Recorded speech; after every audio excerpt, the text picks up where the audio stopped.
In a quiet room, Lucius Valerius sits among shelves of scrolls. He is a scribe in Rome's tabularium. No parades, no statues.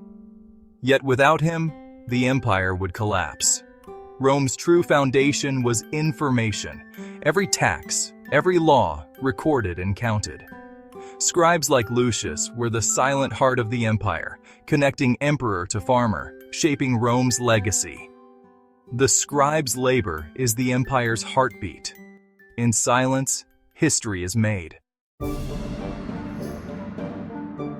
The Roman government was a vast machine, and scribes were its grease. At the top, the elite Scribae Questori managed state finances and held their posts for life.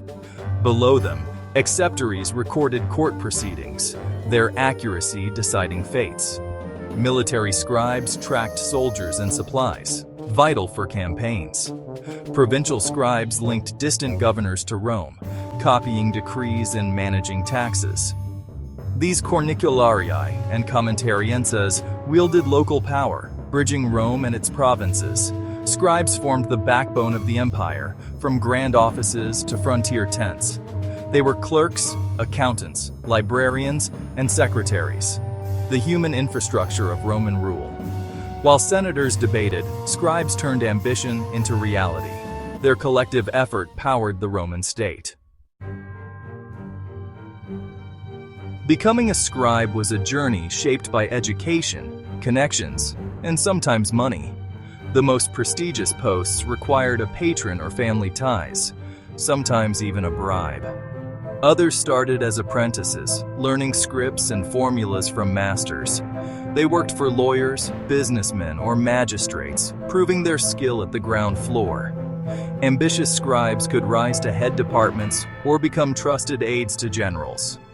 Most toiled in lower ranks, performing repetitive but essential tasks for modest pay. The work was demanding. A single mistake could end a career. The world of the scribe was a pyramid, many at the bottom, few at the top. Stability was promised, but perfection was demanded. For every success, many faded into obscurity. It was a career of risk and reward, ambition and anxiety. The pen offered a path, but not an easy one. The scribe's day began with simple tools: a reed pen, ink, and papyrus. Copying imperial edicts required absolute precision. A single error could change a law. The work was grueling, hours hunched over, eyes straining, hands cramping. Papyrus was costly and fragile. A flaw could ruin a document. Mistakes were inevitable, but corrections were painstaking, scraping ink from delicate papyrus. Beyond writing, scribes managed a labyrinth of archives. Finding a single record required mastery of the filing system. A misfiled scroll was lost forever. Scribes were writers, librarians, and archivists, keepers of the state's memory. This gave them subtle power. They knew where secrets were kept. Each day ended with pens cleaned, scrolls stored, and new tasks awaiting. The work was routine, detailed, and largely thankless. Yet, in chaos, the scribe brought order.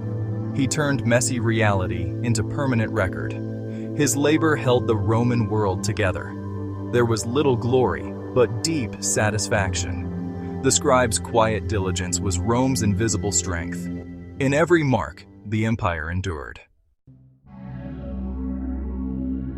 The scribe's pen was an instrument of power. In court, a transcript could decide a person's fate.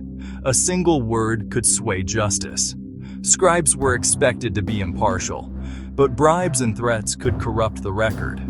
Tax records and wills gave scribes the power to alter fortunes, for a price. Corruption was a constant shadow in the world of record-keeping. Personal letters, like those of Flavius Carialis at Vindolanda, reveal scribes as real people with daily worries and ambitions. But mistakes or corruption brought severe punishment: fines, exile, even death. The state protected its records fiercely, Scribes walked a tightrope power and risk, influence and danger. Their pen could make or break lives, including their own. The world of writing was not just for men. In elite Roman homes, educated women managed correspondence and accounts. Noble women and their educated female slaves or freed women handled letters, expenses, and private records. Their work was domestic but vital, facilitating social life and family connections. Tombstones and frescoes show women as scribes, holding styluses and tablets. For female slaves, literacy offered a path to better lives and trusted positions. These women copied poetry, managed households, and kept families connected across the empire. Their contributions shaped Rome's social fabric. While male scribes recorded history, women recorded the details of daily life. They were the unseen hands writing Rome's private story. The world of the Roman scribe was fragile. Fire was the greatest threat. One blaze could erase generations of records. Disease, like the Antonine Plague, could wipe out entire teams of clerks, halting government. Political upheaval brought purges.